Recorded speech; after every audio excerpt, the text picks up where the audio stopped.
Hey, so I just finished my newest blog entry, The Illusion of Loneliness, and it's been kind of a long time since I made a video out of the top of my head. Um, I've been just reading them robotically to you guys in my YouTube channel. I do realize that not everybody likes to read. I mean, for myself, reading for a while is kind of challenging, so I can totally relate. But I've been trying to find new ways to communicate my ideas. I did it through SoundCloud for a little bit.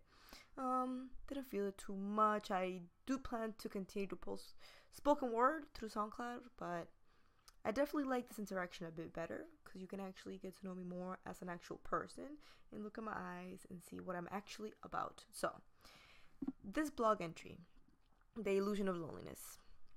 The reason why it came about is because I am eternally fascinated with the fact that we all feel lonely. Everyone feels lonely.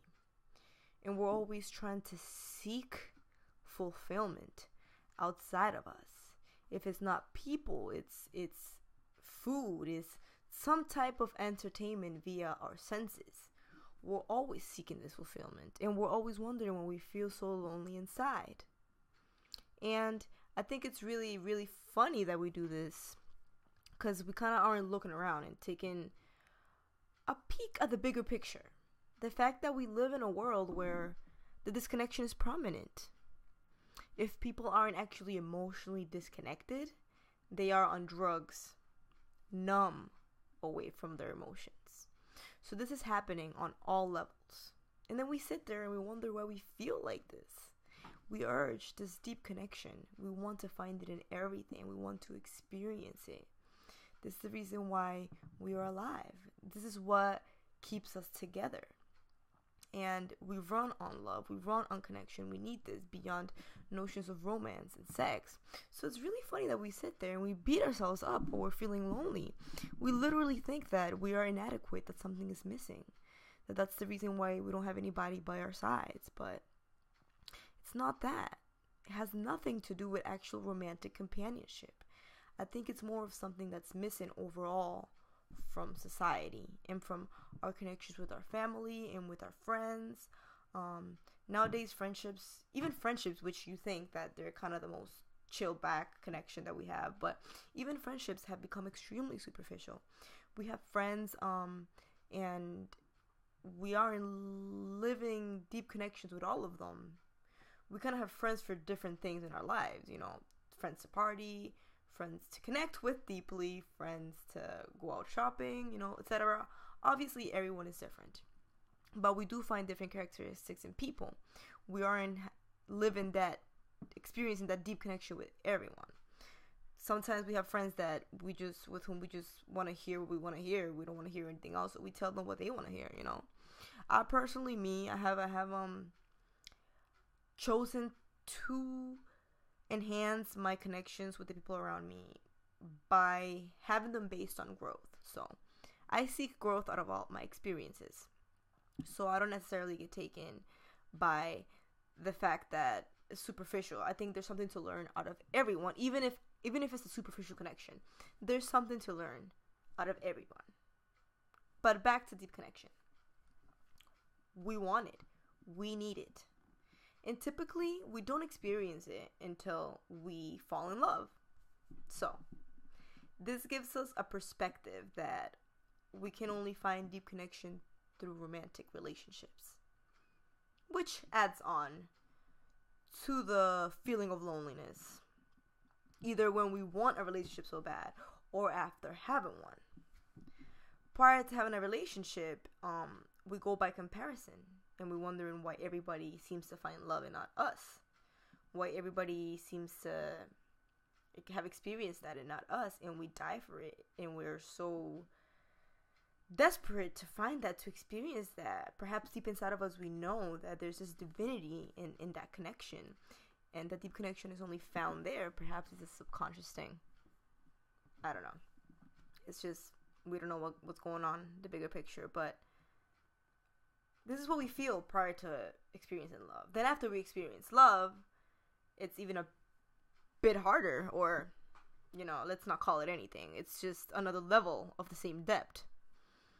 If you have experienced deep connection before and have been in a romantic relationship, a deep one, where there was a lot of attachment, if the person is gone out of your life, you definitely feel that emptiness times 5. And for those of you that have experienced this, you should know what I mean.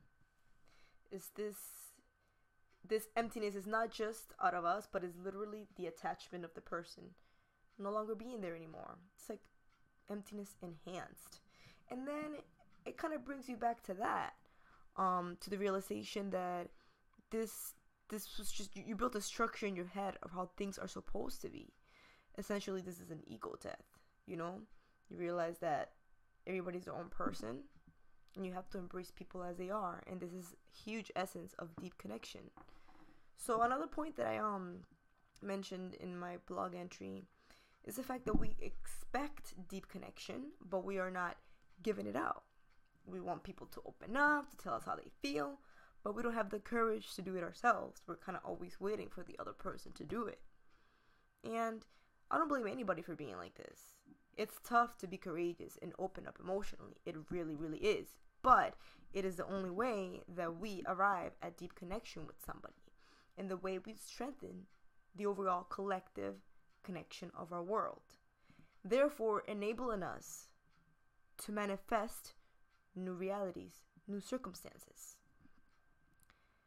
So without this deep connection, we're not as strong collectively. When we come together, we use less energy, just like cells, just like Bruce Lipton has mentioned many times in his Biology of Belief videos and books. Just like cells, when we come together, when we connect, we use less energy. But when we're over here feeling lonely and inadequate, and we don't understand and come to the awareness of the world we're living in, we're just beating ourselves up. We're just saying we're not enough for this, we're not enough for that. But that's not true. You are enough. You are enough no matter how you are, your mistakes, what job you have. You are worthy of deep connection. And none of those things, no flaws of you is the reason as to why you feel lonely. You feel lonely because that is a side effect of being a sensitive person, of feeling that urge of connection in an insensitive, disconnected world. That is a side effect, that feeling of loneliness. And we must come to terms with loving ourselves more, so we don't seek overcompensation outside of ourselves, so we become whole.